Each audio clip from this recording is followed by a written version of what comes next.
The forest breathed with winter's cruel whisper as Ravenna Nightcrest knelt beside the frozen stream, her white hair cascading over the scarlet fabric of her dress, like moonlight bleeding into wine. Her fingers, numb and trembling, gathered the last pieces of firewood she could carry. The cold had teeth that season, and it bit deep into the small village where she lived alone, where whispers followed her like shadows because she was Omega, because she was different, because she existed on the margins of a world that had no place for those without pack or protection. She was about to turn back when she heard it. A sound so faint it might have been the wind. But Ravenna had learned to listen to the silences between breaths, to hear what others ignored. There, collapsed against an ancient oak, was an old woman, her silver hair matted with ice, her clothes torn and inadequate against the descending cold. Her eyes were open but distant, clouded with confusion and fear. Ravenna dropped her firewood and rushed forward, her heart hammering against her ribs. The woman's lips were blue, her skin like parchment stretched too thin. When Ravenna touched her shoulder, the old woman flinched, then looked up with eyes that held no recognition, no memory, only the raw, animal terror of someone lost in a world they no longer understood. "Who are you? Where did you come from?" Ravenna asked, her voice soft, careful not to frighten the fragile creature before her. The old woman's mouth moved, but no coherent words emerged. Only fragments. Cold. So cold. Lost. Can't remember. The words tumbled out like broken pottery. Pieces of something that once held meaning, but now lay shattered and incomplete. Ravenna made a decision in that moment. The kind of decision that alters the trajectory of a life, though she could not know it then. She removed her own cloak and wrapped it around the shivering woman, then helped her to her feet. The old woman was light, too light, as if life had been slowly leaving her for some time. "Come with me. I'll take you somewhere warm." "You'll be safe," Ravenna promised, though safety was a luxury she herself had rarely known. They began the journey back toward the village, Ravenna supporting most of the woman's weight, moving slowly through the darkening woods.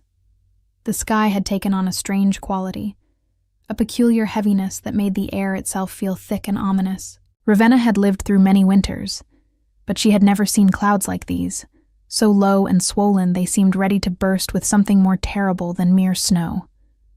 The first flakes began to fall as they reached the forest's edge. Within minutes, those gentle flakes transformed into a furious assault, wind howling like a living thing, snow coming down so thick that Ravenna could barely see 3 feet ahead. The worst snowstorm the kingdom had ever witnessed was being born, and they were caught in its very teeth. The old woman stumbled, nearly taking them both down. Ravenna tightened her grip, her own strength waning but her determination fierce. She would not let this woman die in the cold. She would not leave another soul to suffer alone, not when she had the power to prevent it. The village lights were invisible through the whiteout. Ravenna relied on instinct and memory, counting her steps, feeling for familiar landmarks beneath the rapidly accumulating snow. Her small cottage sat at the village's northern edge, isolated from the others, which now seemed less like exile and more like providence. They would not have to navigate the suspicious stares and cruel whispers of her neighbors to reach sanctuary. Before we continue with the story, tell us where you're watching from and how old you are. I hope you enjoy the story. When her door finally appeared through the storm, Ravenna nearly wept with relief. She pushed it open, half dragging the old woman inside, then slammed it shut against the screaming wind. The interior was barely warmer than outside. Her fire had died to embers during her absence, and the cold had crept in through every crack and crevice. Ravenna settled the old woman into her only chair, then moved with practiced efficiency despite her exhaustion. She built up the fire until it roared and crackled, filling the small space with light and warmth. She heated water and made tea with the last of her precious herbs, then wrapped the woman in every blanket she owned. The old woman sipped the tea with trembling hands, and slowly, color began to return to her cheeks. Her eyes, though still confused, held gratitude. Ravenna knelt before her, studying that weathered face, wondering at the story it contained, the memories locked behind walls of fog and forgetting. "What's your name?" Ravenna tried again, her voice gentle as falling snow. The woman's brow furrowed with concentration, with the effort of grasping something that kept slipping away. "I don't," she began, then stopped, frustrated tears welling in her eyes. "I don't know. I can't remember.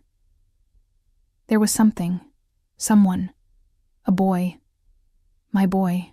Her hands clutched at empty air, as if trying to hold on to something precious that kept dissolving. "He needs me. I have to find him."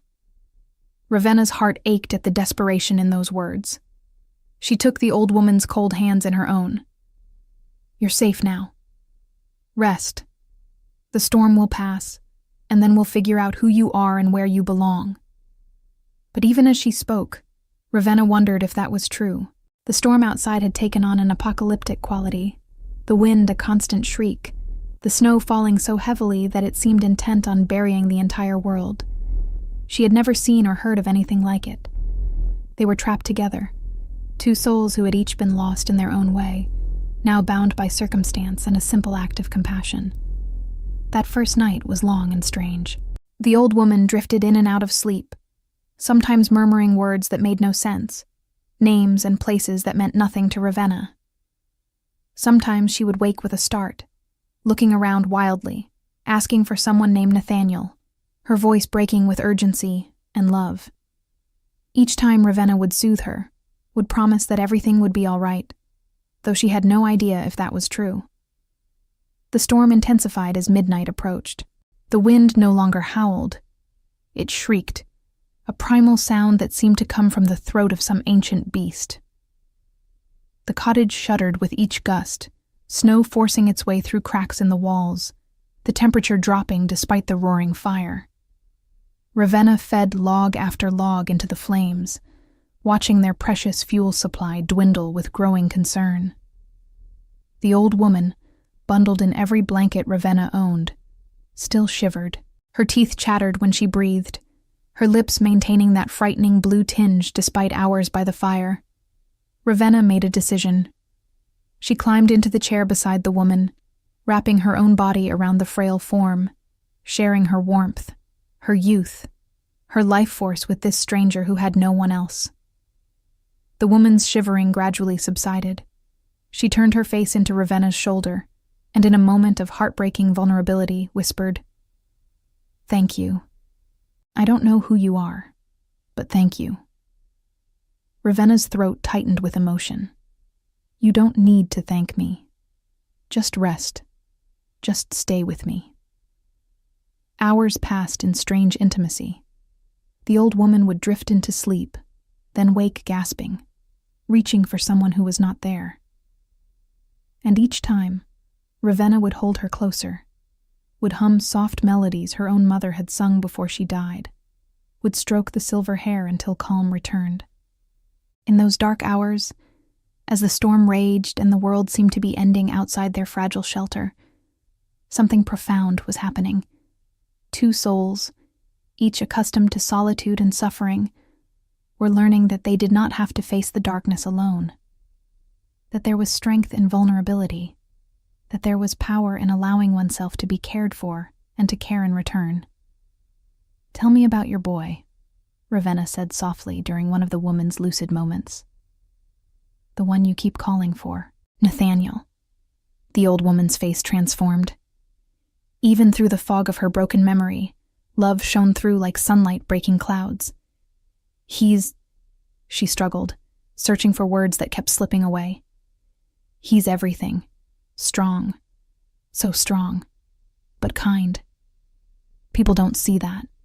They see the warrior, the king, the power.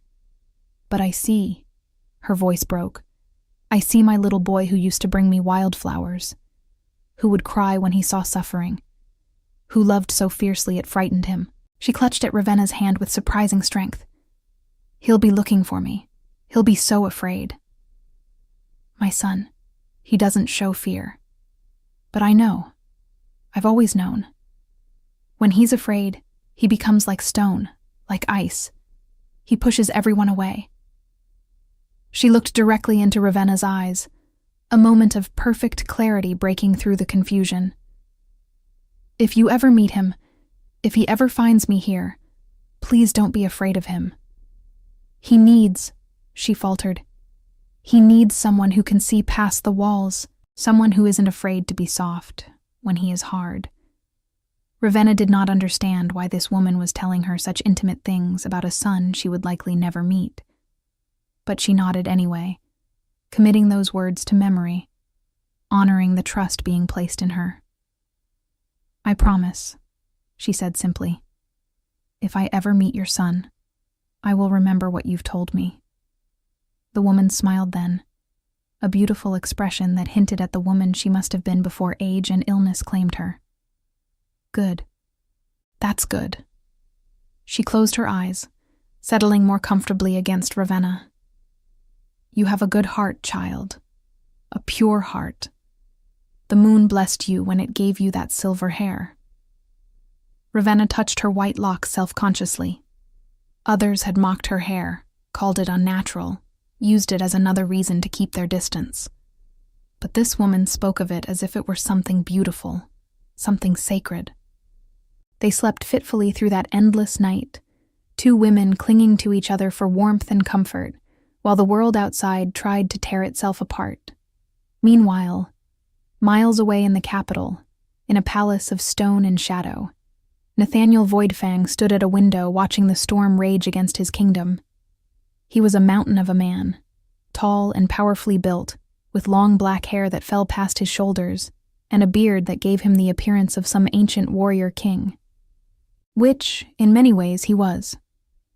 His people called him the Alpha King, and they feared him as much as they revered him. He was fierce in battle, ruthless with enemies, a force of nature that could not be stopped or swayed. His very presence commanded submission. His voice could shake the foundations of buildings. His anger was a terrible thing that left destruction in its wake. But those who knew him best understood that beneath that fearsome exterior beat a heart capable of profound love and loyalty. And the greatest of those loves had always been reserved for his mother. Nathaniel's jaw clenched as he stared into the storm. She had been missing for 3 days now. 3 days of searching, of sending his best trackers into the wilderness, of using every resource at his command. And they had found nothing. It was as if she had simply vanished from the world. His mother had been suffering from a sickness of the mind, one that came on slowly at first, then accelerated with cruel swiftness. She forgot things. Names, places, conversations they had just moments before. Sometimes she would look at him with eyes that held no recognition, and those moments broke something inside him that he did not know how to repair. He remembered the first time it happened. 6 months ago, she had been telling him a story about his childhood, animated and engaged, when suddenly her words faltered.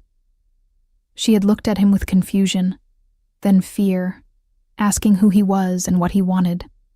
The moment had lasted only seconds before clarity returned, but those seconds had felt like an eternity. Since then, the episodes had become more frequent, more prolonged. The palace healers could do nothing. They spoke of age, of the natural decline of the mind, of the cruel ways time claimed everything eventually. But Nathaniel refused to accept it. This was his mother, the woman who had raised him alone after his father died in battle, the woman who had sacrificed everything to ensure he grew strong and capable, the woman who had loved him unconditionally, even when he made himself unlovable through his rage and his pain. She had wandered away from the palace 3 nights ago, during a moment when her caretakers were distracted. By the time they realized she was gone, night had fallen. And now this storm, this impossible, unnatural storm, had made the search nearly impossible. Nathaniel pressed his forehead against the cold glass, his breath fogging the window. His advisors had urged him to wait, to let the storm pass before resuming the search. But every moment his mother was out there, lost and alone and afraid, was a moment of torture for him. He had torn apart his own chambers in rage and desperation, had threatened anyone who suggested giving up hope. The sound of footsteps behind him made him turn.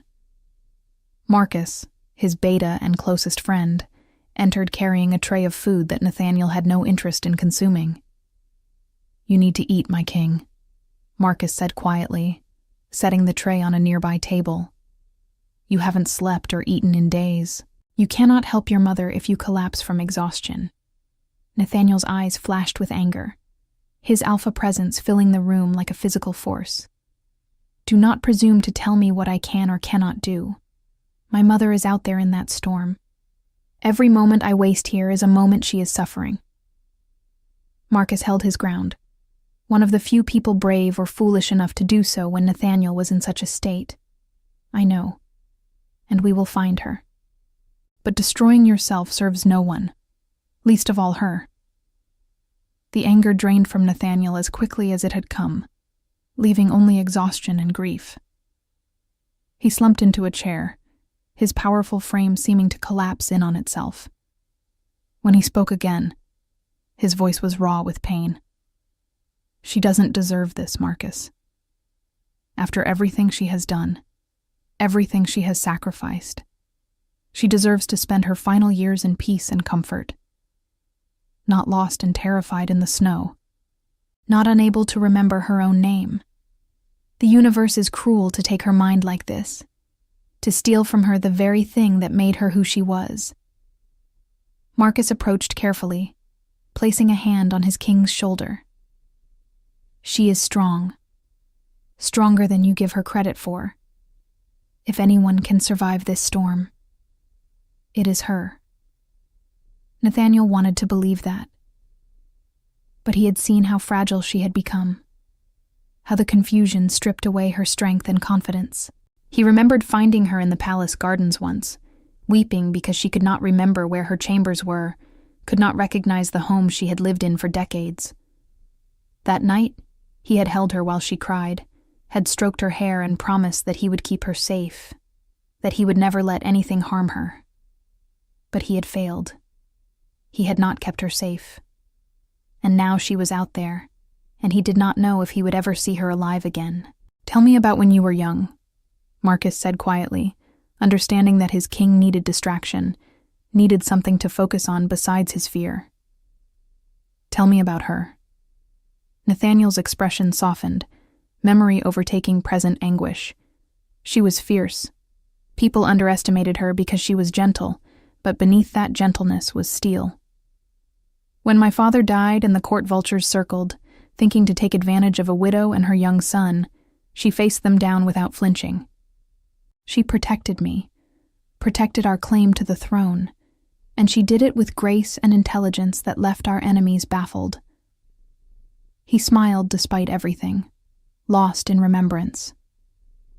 "She used to read to me every night. Even when she was exhausted, even when the responsibilities of running the kingdom threatened to drown her, she would come to my chambers and read. Sometimes histories, sometimes poetry, sometimes stories she made up herself." His voice dropped to barely a whisper.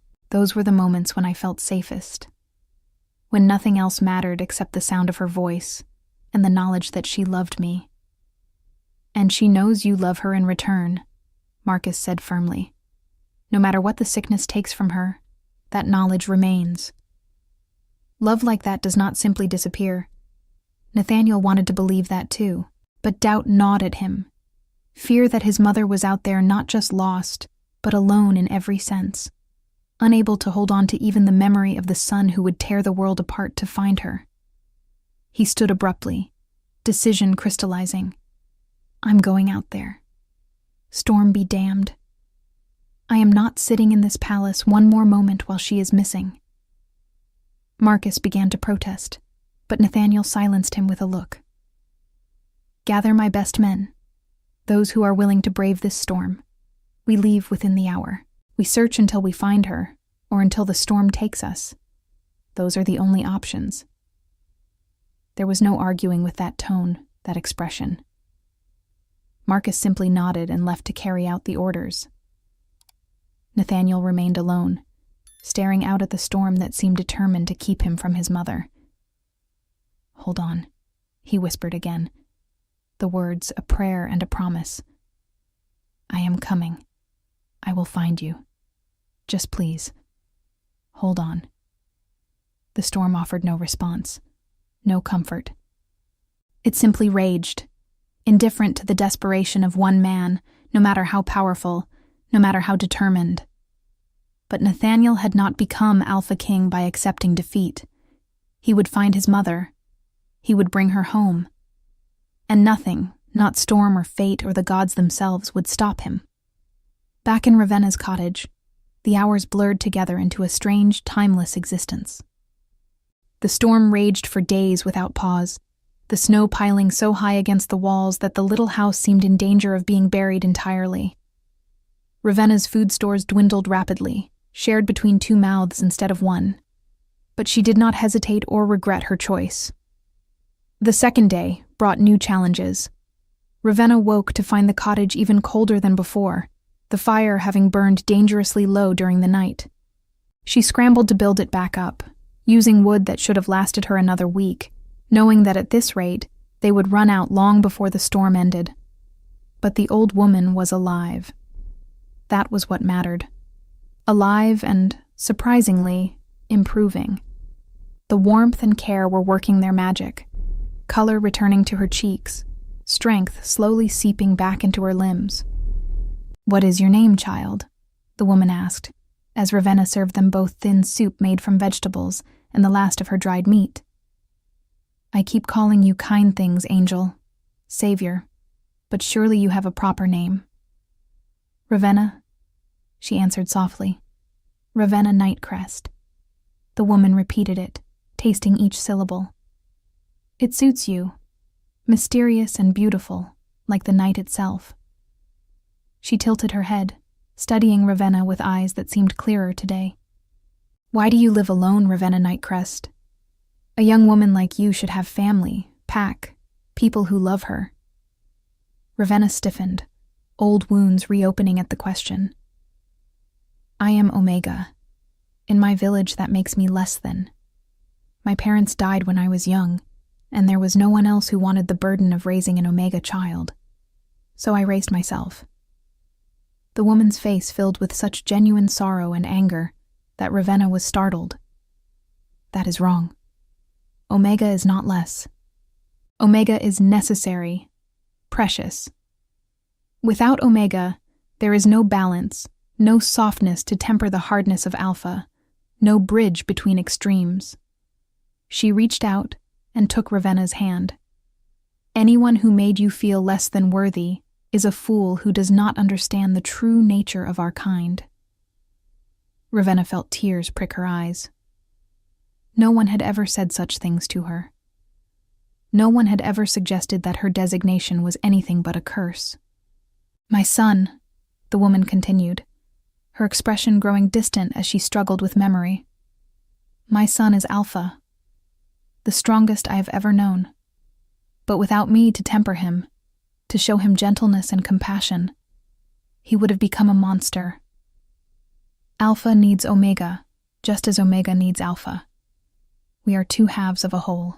Tell me more about him," Ravenna urged gently, partly because she could see the woman needed to talk, to hold on to these precious memories, but also because she found herself genuinely curious about this son who inspired such fierce love.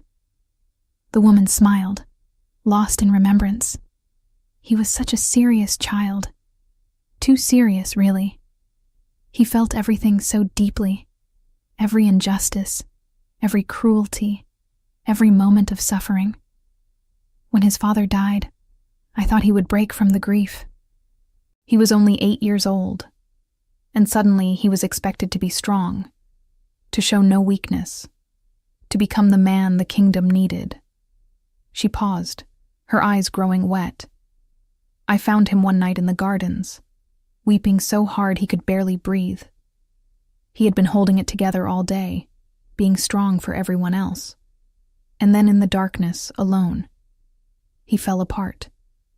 I held him and let him cry. And I told him that strength is not the absence of feeling. Strength is feeling everything and choosing to keep going anyway. Ravenna listened, enthralled. This window into someone else's life, someone else's love, was fascinating and painful all at once. He grew into such a good man, the woman continued. Fierce, yes. Terrifying to his enemies, certainly. But good. Kind. Protective of those weaker than himself.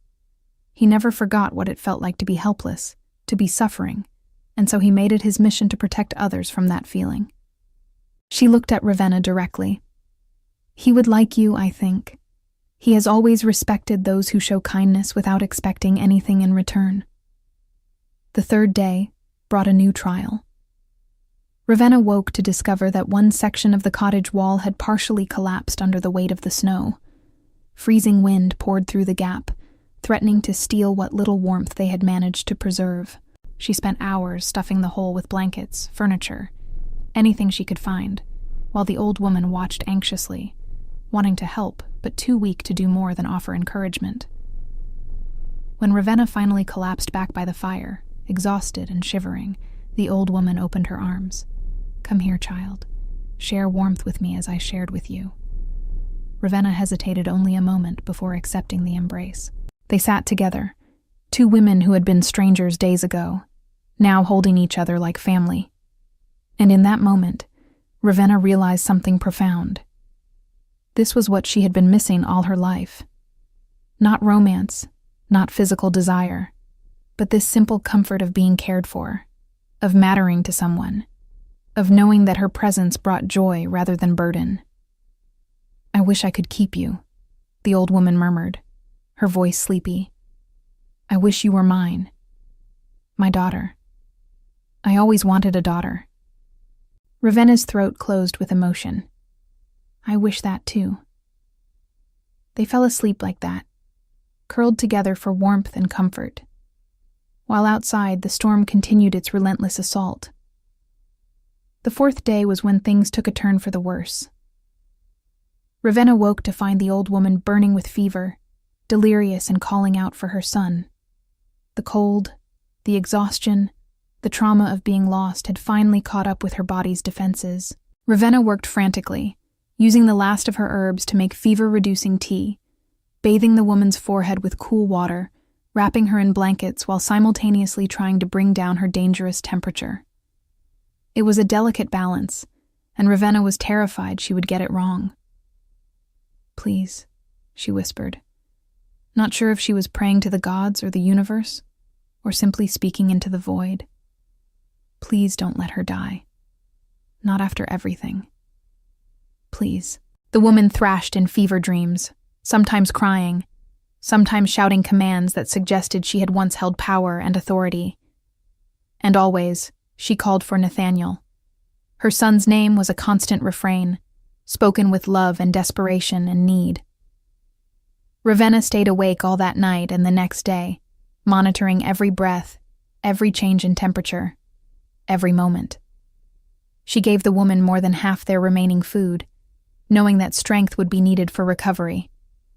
She told her stories, read to her from the only 2 books she owned, sang every song she could remember.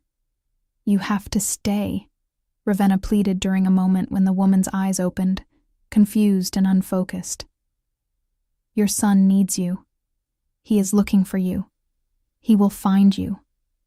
But you have to stay alive until he does. The woman's hand gripped hers weakly. Promise me, she whispered, her voice barely audible. Promise me you will take care of him. When I am gone, promise me someone will love him the way he deserves. You are not dying, Ravenna said fiercely. Do you hear me? You are not dying. I will not let you. But still, she made the promise. Because sometimes, that is all we can do. Make promises we hope we never have to keep, swear oaths to people we may never meet, because the alternative is to accept defeat, and Ravenna had learned long ago that she was too stubborn for that.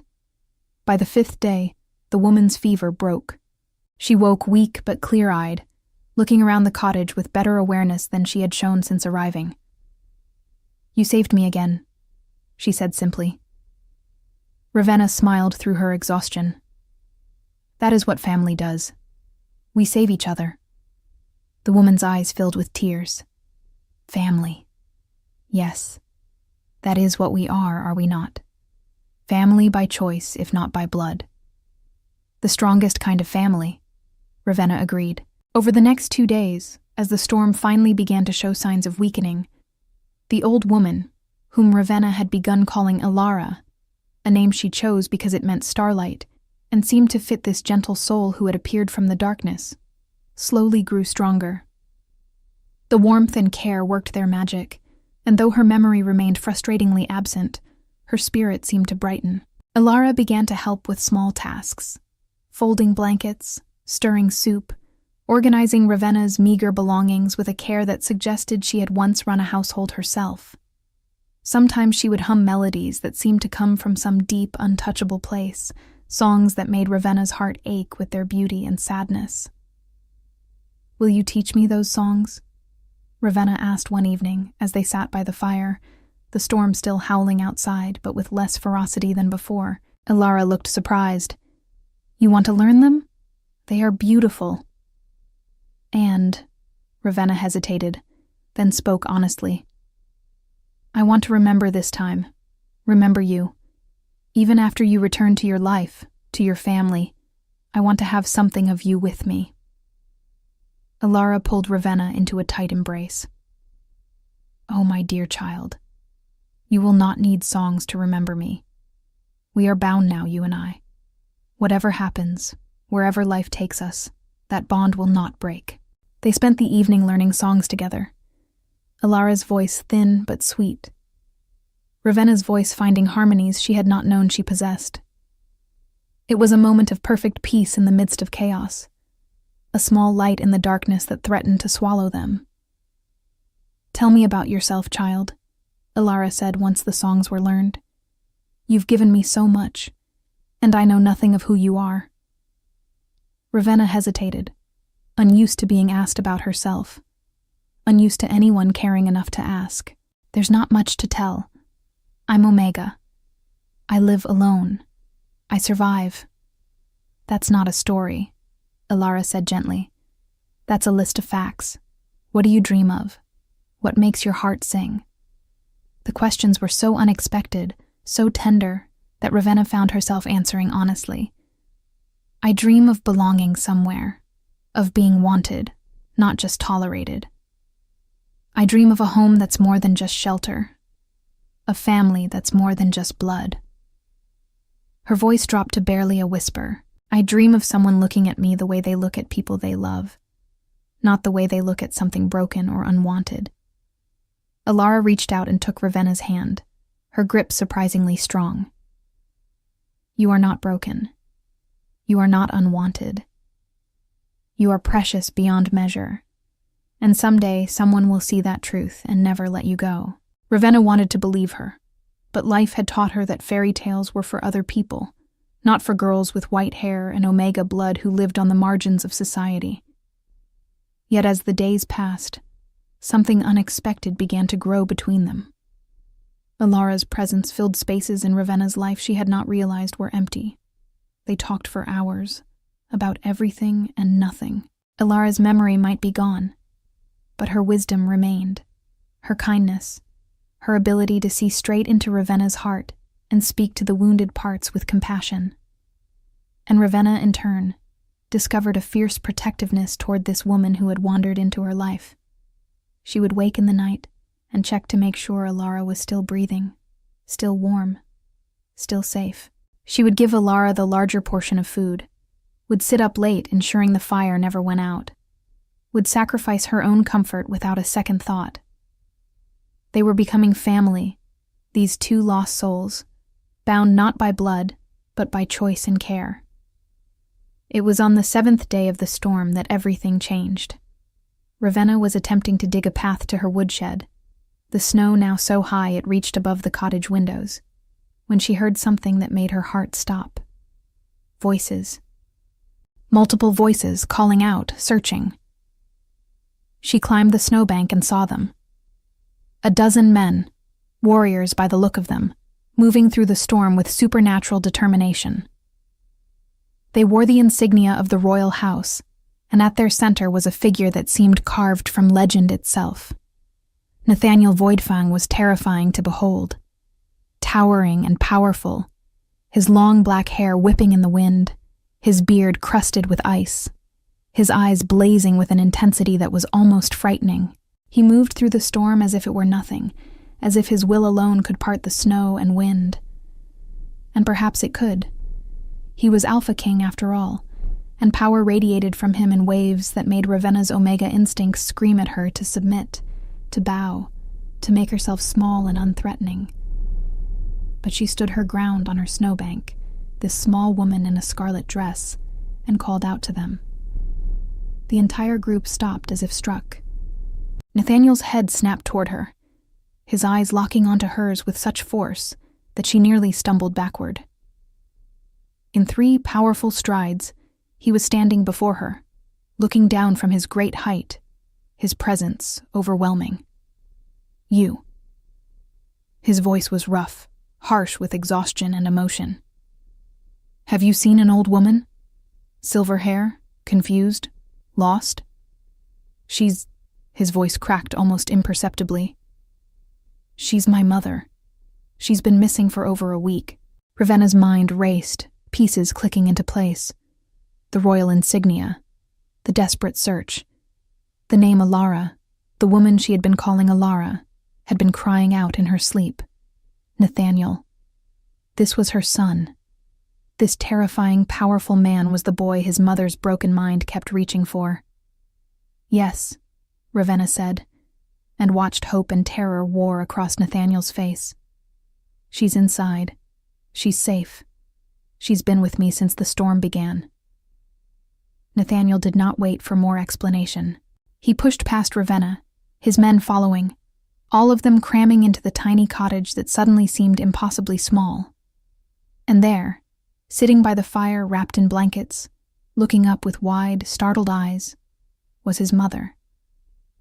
Time seemed to stop. Nathaniel fell to his knees before her, this powerful king reduced to a trembling child in the presence of the one person who held his entire heart. His hands reached for her, then hesitated, afraid she would not know him, afraid he would see that terrible blankness in her eyes.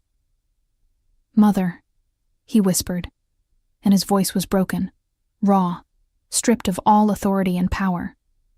It was just a son, desperate for recognition. The old woman, Alara, his mother, stared at him. Her brow furrowed with concentration, with effort. Something flickered in her eyes, a light struggling to return. She raised a trembling hand to touch his face, her fingers tracing the lines of his jaw, his cheekbones, as if trying to remember through touch what her mind could not recall. And then, like dawn breaking after an endless night, recognition flooded her features. Her eyes filled with tears, her mouth opened in a sob of relief and joy. Nathaniel, my boy, my son. He pulled her into his arms then, this giant of a man cradling his fragile mother against his chest, his powerful frame shaking with sobs he had been holding back for days.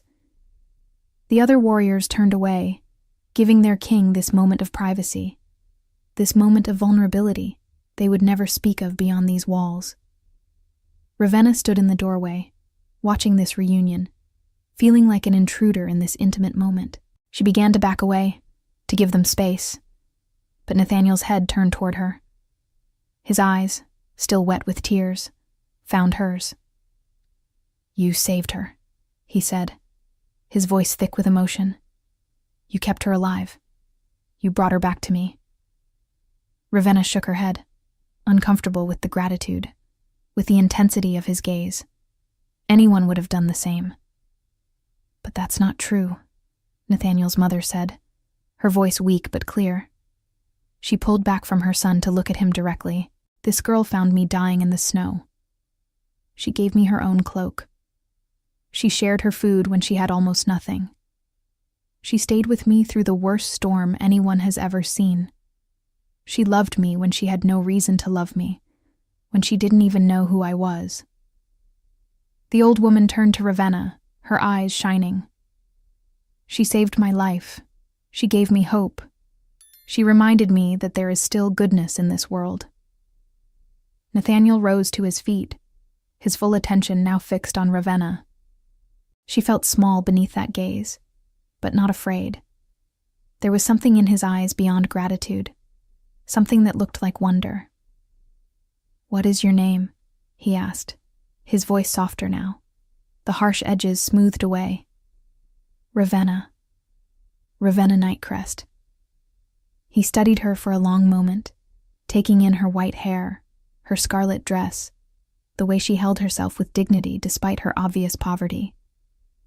He was seeing her, really seeing her, in a way that made her feel both exposed and valued. "How can I repay this debt, Ravenna Nightcrest? Name your price. Anything you want is yours. Gold, land, title, anything within my power to grant."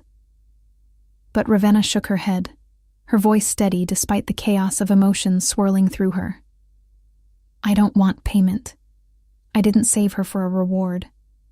I saved her because it was right, because she needed help and I could give it." This answer seemed to affect Nathaniel deeply. Something shifted in his expression, a wall coming down, a door opening. He looked at her with such intensity that she felt it like a physical touch. "Then allow me at least to ensure you are cared for. The storm has destroyed your supplies. Your home has damage. You must be exhausted beyond measure. Come with us to the palace. Rest, recover. Let me show you even a fraction of the kindness you showed my mother." Before Ravenna could respond, his mother spoke up. "Yes, child. Please come." "I don't," her voice faltered. "I don't want to leave you. I feel safe with you. Please." And how could Ravenna refuse that plea? She nodded, still uncertain, still feeling like this was all some strange dream from which she would soon wake. The journey to the palace was surreal. They traveled in carriages designed to move through even the deepest snow, pulled by horses bred for strength and endurance. Ravenna sat with Nathaniel's mother, holding her hand, while Nathaniel rode outside with his men, ensuring their safe passage. But every time Ravenna looked out the window, she found his eyes on her, watching, assessing. Something unreadable in his expression. The palace was unlike anything Ravenna had imagined. Massive and imposing, yes, but also beautiful in its severity, like Nathaniel himself. She was given rooms that were larger than her entire cottage, with a bed so soft she almost wept when she lay down on it. Servants brought her food, hot water for bathing, new clothes in fabrics so fine she was afraid to touch them. But despite the luxury, Ravenna felt lost. This was not her world. These were not her people. She was a mouse that had somehow wandered into a dragon's lair, and she did not know the rules of survival here. It was Nathaniel's mother who anchored her. The old woman, whose true name was Seraphine, requested that Ravenna stay near her, and Nathaniel, desperate to keep his mother happy and stable, agreed immediately. So Ravenna found herself spending her days in Seraphine's apartments, talking, reading aloud, helping her with the exercises the palace healers prescribed to help strengthen her memory, and Nathaniel was always there, not hovering, exactly, but present. He would sit quietly in the corner while Ravenna read to his mother. He would join them for meals, his fierce demeanor softening in Seraphine's presence. He would ask Ravenna questions about her life, her interests, her thoughts on everything from politics to poetry, and he listened to her answers with an attention that felt almost sacred. Ravenna began to see the duality of him. To the world, he was the Alpha King, terrifying and untouchable. But with his mother, he was gentle, patient, devoted. He would brush her hair with hands that could break stone. He would tuck blankets around her with the tenderness of someone handling the most precious treasure.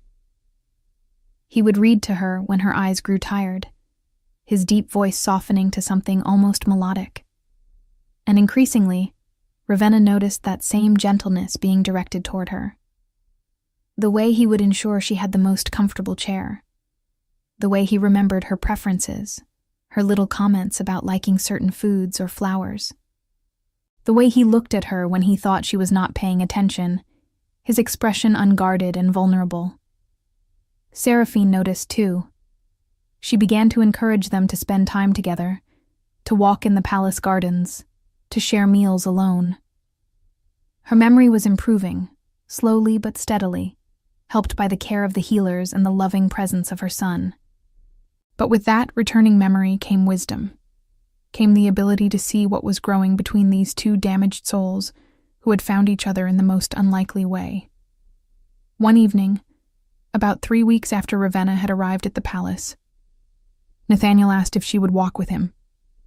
The storm had finally broken days before, and the world outside was buried in snow, but beautiful, the sun turning everything into diamonds. They walked in silence for a while, the crunch of snow beneath their feet the only sound. Finally, Nathaniel spoke. "I need to tell you something, and I need you to listen without interrupting until I'm finished. Can you do that?" Ravenna nodded, her heart suddenly racing. "When I found my mother in your cottage, when I saw that you had saved her, I felt gratitude. That's natural, expected. But there was something else too, something I did not understand at first." He paused, seeming to struggle with words. This man who commanded armies with ease. "When I looked at you, standing there in your red dress covered in snow, I felt recognition. Like I had been searching for you my entire life without knowing it." Ravenna's breath caught, but she remained silent, as promised. "The past weeks, getting to know you, watching you with my mother, seeing your kindness, your strength, your grace. That feeling has only grown stronger. You are not what I expected. You are not what I thought I needed. But you are everything I have been waiting for." He stopped walking and turned to face her fully, his dark eyes intense. "I know this is sudden. I know you probably think I'm insane. But I am Alpha King, and I have learned to trust my instincts. And every instinct I possess is screaming at me that you are meant to be mine."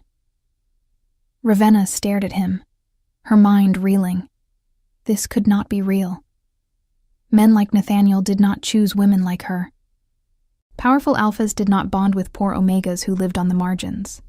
This was a fairy tale, and she had learned long ago that those were not real. "I'm Omega," she said, her voice barely audible. "I have nothing. I am nothing.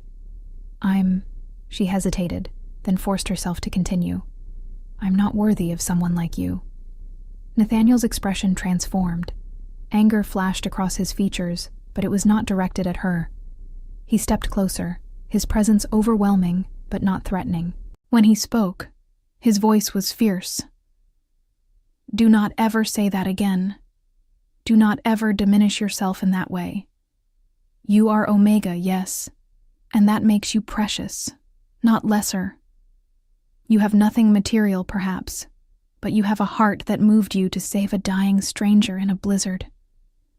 You are worthy of everything good this world has to offer, and anyone who ever made you feel otherwise was wrong." He took her hands in his, and his touch was surprisingly gentle for someone so powerful. "I am Alpha King. I am feared by my enemies and respected by my people.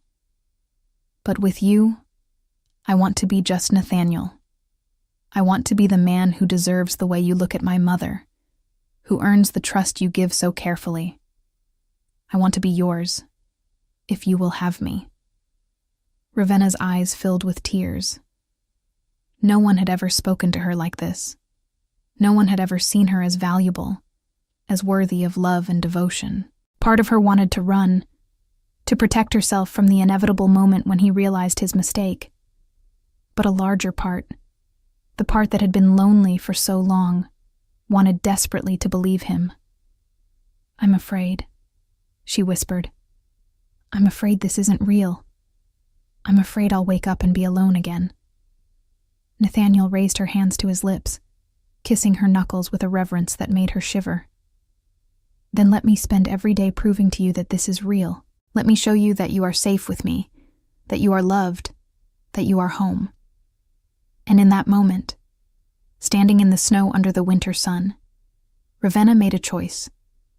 She chose to be brave. She chose to trust. She chose to believe that maybe, just maybe, the universe had decided she deserved something beautiful. Yes, she said, her voice stronger now. Yes, I will have you. The smile that broke across Nathaniel's face transformed him completely. The fierce king disappeared, and in his place was a man experiencing pure joy.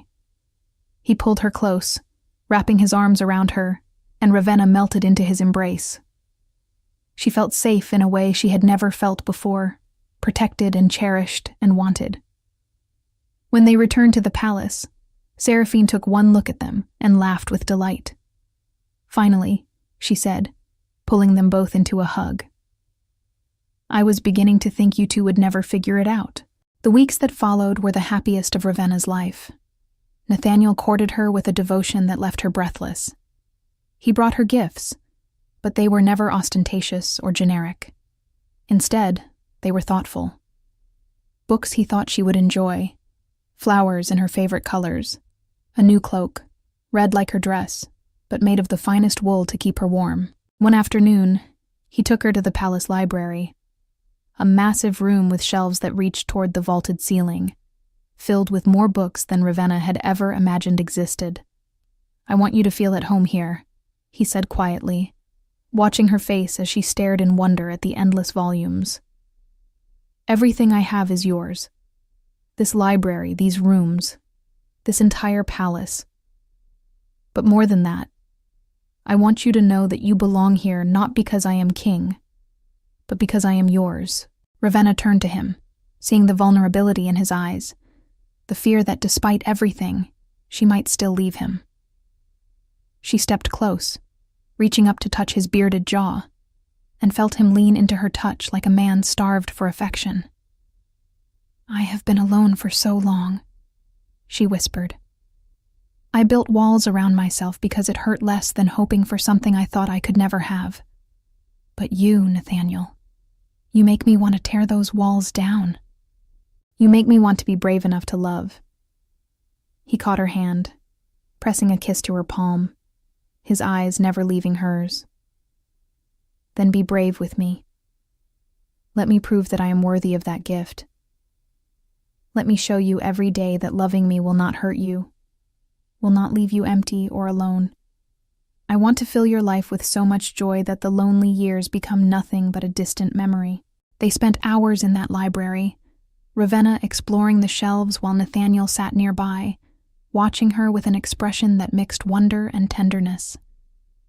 Sometimes she would read passages aloud, and he would listen as if her words were the most important thing in the world. Sometimes he would share stories from his own reading, his deep voice making even the driest historical text sound like poetry. It was during these quiet moments that Ravenna saw most clearly the duality of him.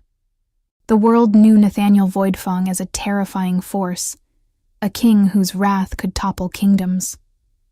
But with her, he was patient and gentle, attentive and sweet. He listened when she spoke, remembered every detail she shared, made her feel like she was the center of his universe.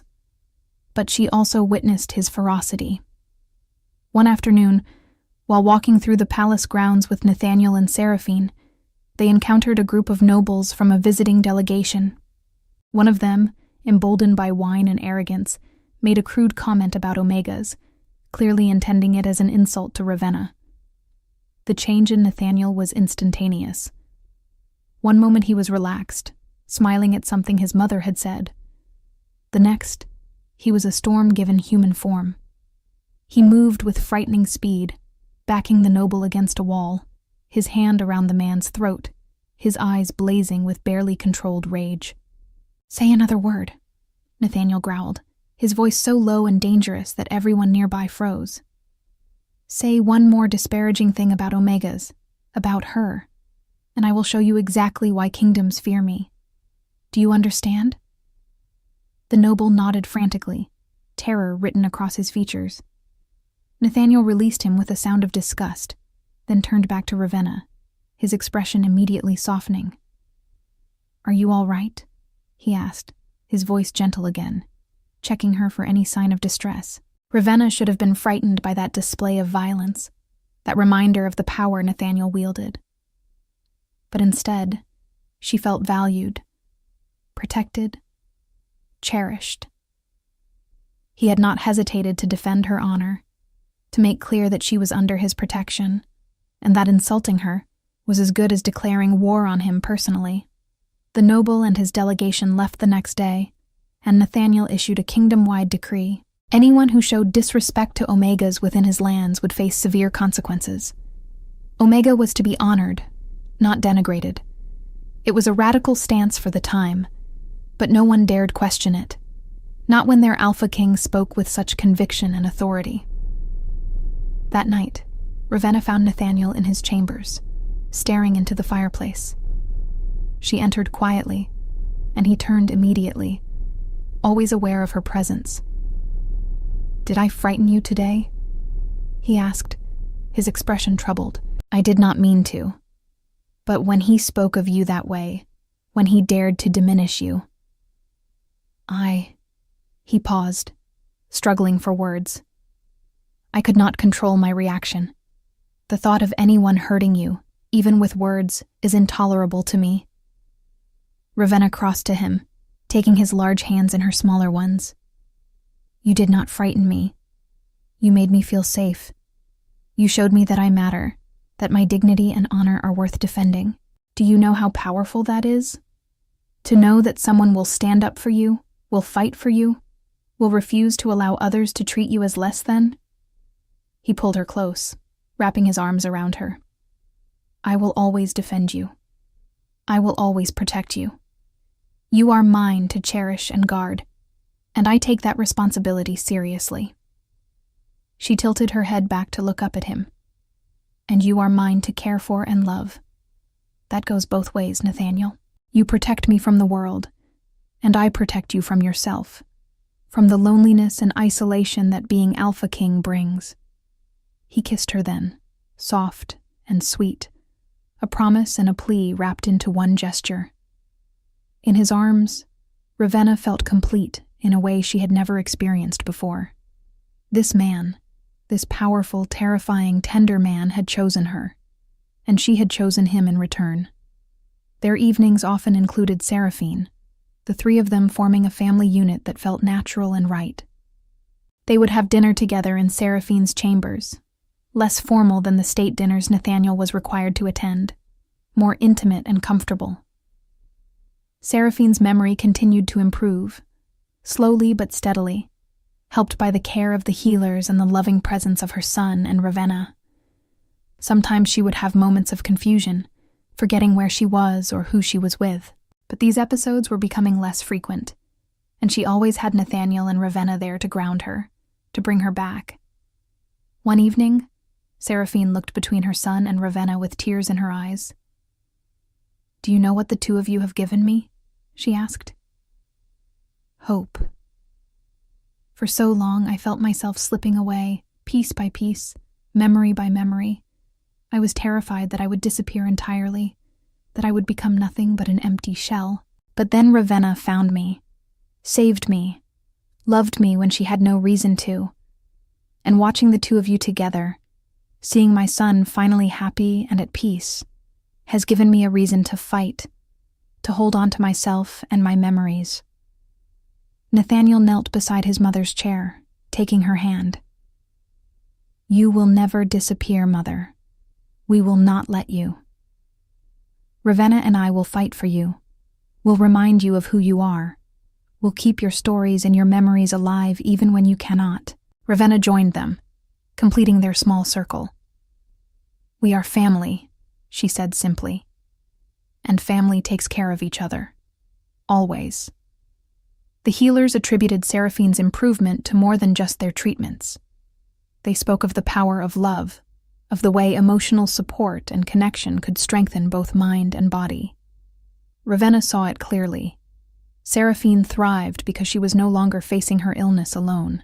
She had two people who loved her fiercely, who refused to give up on her, who made her feel valued and important, despite the ways her mind betrayed her. As weeks became months, Ravenna began to truly understand the man she had fallen in love with. She witnessed Nathaniel in his role as king, watched him make difficult decisions with wisdom and compassion, saw the way he balanced justice with mercy. He could be harsh when necessary, terrifying when facing enemies or dealing with corruption. But he was also capable of incredible kindness, of listening to the concerns of even the lowest-ranking subjects, of using his power to protect those who could not protect themselves. One day, she watched from the shadows as a young Omega came to petition the king. The girl was trembling, clearly terrified, but desperate enough to seek royal intervention. Her Alpha Pack leader had been abusing her, using her designation as an excuse for cruelty. Nathaniel listened to her entire story without interruption, his expression growing darker with each word. When she finished, he thanked her for her bravery in coming forward, then immediately dispatched soldiers to arrest the pack leader. He also established a new law, creating protections specifically for Omegas and harsh penalties for any Alpha who abused their position of power. "You are changing the kingdom," Ravenna told him later that night, "making it better, safer, for people like me." He looked at her with fierce determination. "I am making it the kind of place you deserve to live in. A place where your worth is recognized, where your dignity is protected, where being Omega is celebrated rather than used as justification for mistreatment." But he listened when she spoke, remembered every detail she shared, made her feel like she was the center of his universe. He had other sides too, playful moments that surprised and delighted her. Once, during a formal state dinner, he caught her eye across the crowded banquet hall and made a face at one of the more pompous nobles, causing her to nearly choke on her wine, trying not to laugh. Later, in private, he admitted that court functions bored him senseless, and that her presence made them bearable. Sometimes, when they walked through the palace gardens, he would pick wildflowers and weave them into her white hair, his large warrior hands surprisingly gentle and skilled. When she asked where he learned such a thing, he smiled and said his mother had taught him when he was young, that she believed even fierce warriors should know how to create beauty. These moments, small and intimate, built a foundation of trust and affection that went far beyond physical attraction. Ravenna was falling deeply, irrevocably in love with all aspects of Nathaniel, the king and the man, the warrior and the gentle soul, the fierce protector and the vulnerable son who loved his mother more than anything. And Nathaniel, in turn, was transformed by love. His advisors noticed how he smiled more frequently, how his temper was slower to rise. His people saw a king who seemed more connected to their needs, more willing to listen and adapt. And those who knew him best understood that Ravenna had given him something he had not known he was missing. She had given him peace, companionship, a sense of home that went beyond mere physical location. But he never pushed her, never demanded more than she was ready to give. Their relationship deepened slowly, built on trust and genuine affection rather than mere physical attraction. With Seraphine, the three of them formed an unlikely but beautiful family. They shared meals, told stories, laughed together. Seraphine's memory continued to improve, and while she still had moments of confusion, they became less frequent. She would often sit with Ravenna and talk about Nathaniel's childhood, about the boy he had been, mischievous and loving and so full of life. He was always protective, even as a child, Seraphine said one afternoon as they sat in the sunroom, Nathaniel away handling kingdom business. He would bring home injured animals, lost children, anyone who needed help. That part of him never changed. He just learned to hide it behind walls, because the world expected him to be hard. Ravenna understood that. She had built her own walls, her own armor. But with Nathaniel, Those walls were coming down, brick by brick. She was learning to be soft, to be vulnerable, to accept love as well as give it. The palace staff noticed the change in their king. He smiled more, laughed more. The harsh edges that had defined him seemed to soften without losing any of his strength or authority. If anything, he became more effective as a ruler, because he was no longer driven solely by duty, but also by hope. There were those who disapproved, of course. Members of court who whispered that an Omega was unsuitable to be queen, that Nathaniel should choose someone of higher birth, better breeding. But Nathaniel shut down those whispers with a single terrifying display of his displeasure. He gathered his court and made his position devastatingly clear. Ravenna Nightcrest saved my mother's life when no one else could or would. She has shown more courage, more compassion, more strength than anyone in this room. If any of you question her worth, you question my judgment. And I promise you, that is not a position you want to be in. No one questioned her worth again, at least not openly. 3 months after that first walk in the snow, Nathaniel asked Ravenna to marry him. They were in Seraphine's room, the three of them together as they so often were. He got down on one knee before both women, because this was not just about Ravenna and him. This was about family, about the three of them choosing to bind their lives together. "Ravenna Nightcrest," he said, his voice thick with emotion. "You walked into my life during my darkest moment and brought light back into it. You loved my mother when she was lost. You see me, not just the king but the man, and you somehow find me worthy anyway." He pulled out a ring, simple but beautiful. "Will you marry me? Will you let me spend the rest of my life showing you how precious you are?" Ravenna could not speak through her tears. She simply nodded, over and over, until Nathaniel stood and pulled her into his arms. Seraphine wept tears of joy, embracing them both, her own happiness complete. The wedding was held on the first day of spring, when the snow finally melted and life began to return to the kingdom. It was a grand affair, because Nathaniel was king, and certain things were expected. But the moments that mattered most were intimate and small. The way Nathaniel's hands shook as he placed the ring on Ravenna's finger. The way Seraphine stood beside them, tears streaming down her face, whispering blessings. The way Ravenna felt the bond snap into place, powerful and undeniable, linking her soul to Nathaniel's in a way that transcended words or ceremony. When they kissed, sealing their vows, the entire crowd erupted in cheers. But Ravenna barely heard them. All she knew was the feel of Nathaniel's lips on hers, the strength of his arms around her, the absolute certainty that she was finally, truly home. That night, in the privacy of their chambers, Nathaniel was gentle and patient, showing Ravenna with his body what he had already proven with his words, that she was treasured, that she was desired, that she was loved beyond measure. He worshipped her like she was something sacred, and in his arms, Ravenna finally understood that she was not broken or unworthy. She was exactly who she was meant to be. The seasons turned, and life continued. Ravenna adjusted to her role as queen, surprising herself with how naturally it came to her.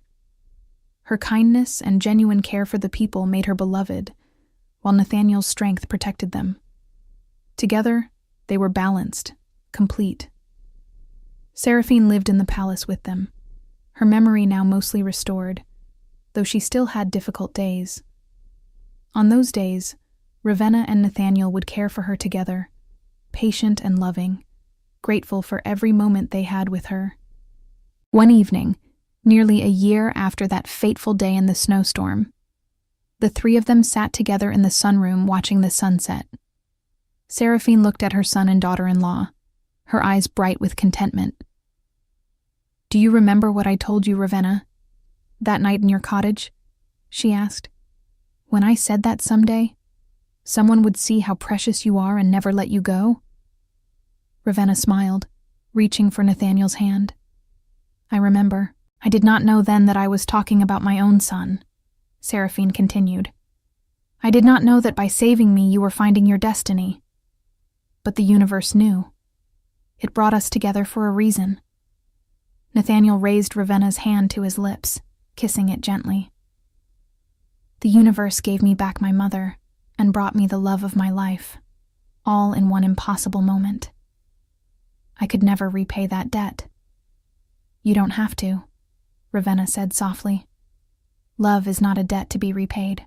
It is a gift to be cherished." They sat together as the sun set, painting the sky in shades of gold and crimson, 3 souls who had each been lost in their own way, but had found each other when it mattered most. The past with all its pain and loneliness had led them to this moment, this perfect, peaceful now. Outside, spring was giving way to summer. The kingdom was thriving under Nathaniel and Ravenna's rule. The people were happy, prosperous, safe. But inside this small circle of 3, in this moment of quiet togetherness, was where the real magic lived. This was the truest victory, the deepest happiness. Ravenna thought back to that day in the forest, when she had found a dying woman in the snow and made the choice to help. She had expected nothing in return, had wanted nothing except to ease someone's suffering. But the universe, in its infinite wisdom, had given her everything. A family, a purpose, a love so deep and true, it defied all logic and expectation. She leaned her head against Nathaniel's shoulder, felt Seraphine's hand cover hers, and knew with absolute certainty that she was exactly where she belonged. The girl who had lived on the margins, who had thought herself unworthy of love, had become queen. But more importantly, she had become beloved. And sometimes, on winter nights when the snow fell soft and gentle outside their windows, Ravenna would stand at the glass and remember. She would remember the cold, the fear, the lonely years before. She would remember finding Seraphine, half frozen and lost. She would remember the worst snowstorm the kingdom had ever seen, the storm that had changed everything. Nathaniel would come up behind her, wrapping his arms around her waist, understanding without words what she was thinking. He would hold her close, his chin resting on top of her white hair, and they would watch the snow together. "Every storm passes," he would murmur. "Every darkness ends. And sometimes, if you are very lucky, the storm brings you exactly what you needed, even if you did not know you needed it." Ravenna would turn in his arms, looking up into those dark eyes that held such fierce love for her, and she would smile. The coldest storm of winter had led her to the warmest spring of love. The moment of her greatest fear had become the gateway to her greatest joy. "That is the way of the universe," she would reply. "It breaks us down to build us up stronger. It takes everything away to give us what we truly need." "And what do you need?" Nathaniel would ask, though he already knew the answer. "This," Ravenna would say simply. "You, your mother, this family we have built, this love that feels like coming home. I need nothing more than this." He would kiss her then, soft and slow, a promise renewed with every touch. Behind them, if they listened carefully, they might hear Seraphine humming one of her old melodies, content in the knowledge that her son had found his match, that her family was complete. Years would pass, and they would face new challenges, new joys, new sorrows. Children would come, with Nathaniel's dark hair and Ravenna's pale eyes, filling the palace with laughter and chaos.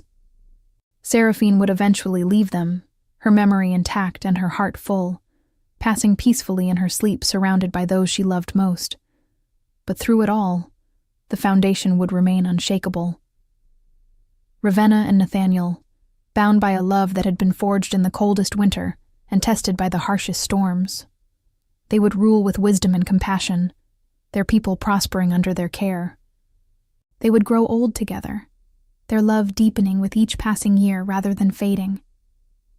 And always, they would remember the beginning. The old woman lost in the snow. The girl in the red dress who stopped to help. The worst snowstorm the kingdom had ever seen. The moment when destiny reached down and rearranged their lives into something beautiful. Because sometimes the most important moments do not announce themselves with fanfare. Sometimes they arrive quietly, in the form of a stranger who needs help. A choice made from kindness rather than calculation. A storm that forces you to stop running and start living. Ravenna had saved Seraphine because it was right.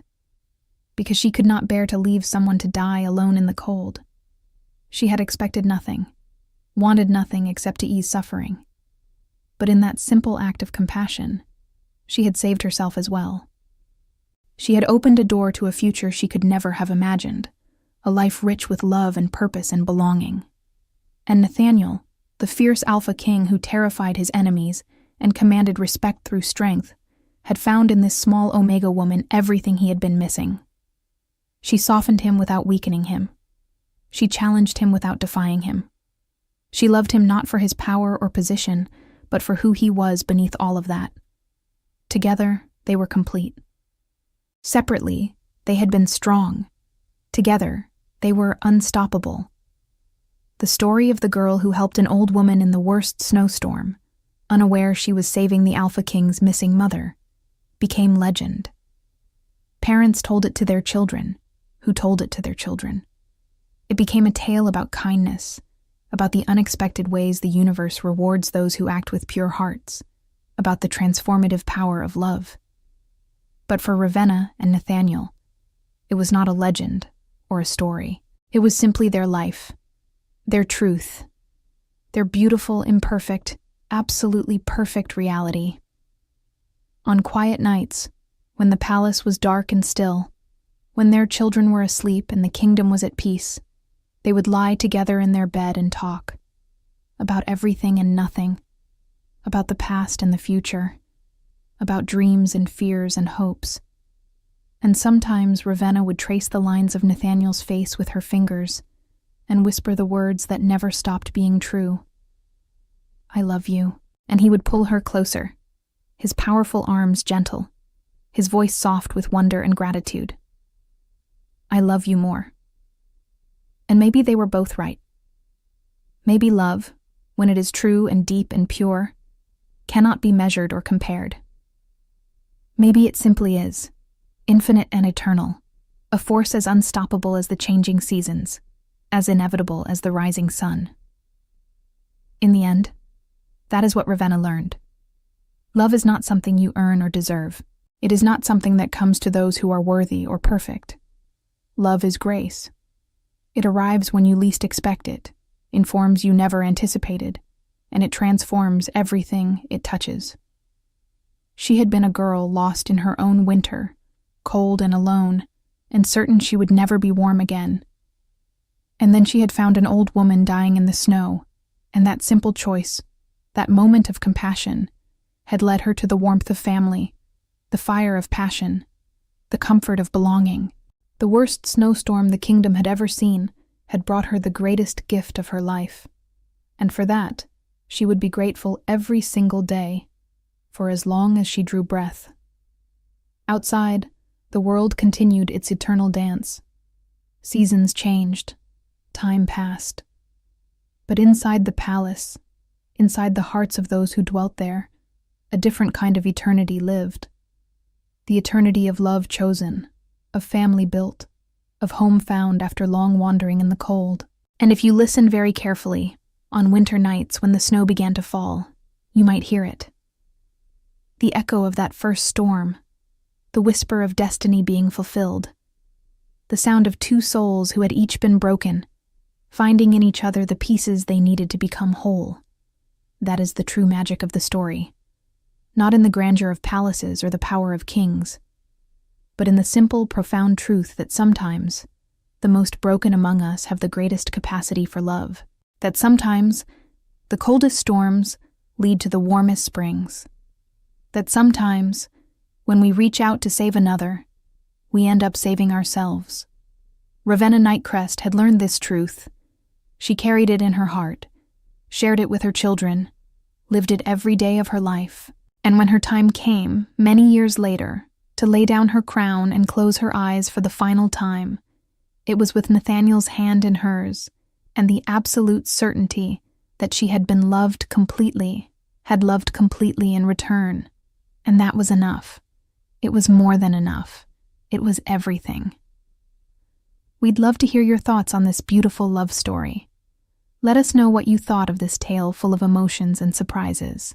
Tell us your name, where you're watching from, and rate this story from 0 to 10 if it touched your heart. And if you enjoyed the plot, don't forget to leave a like and subscribe to the channel so you don't miss the amazing new stories coming soon. See you next time.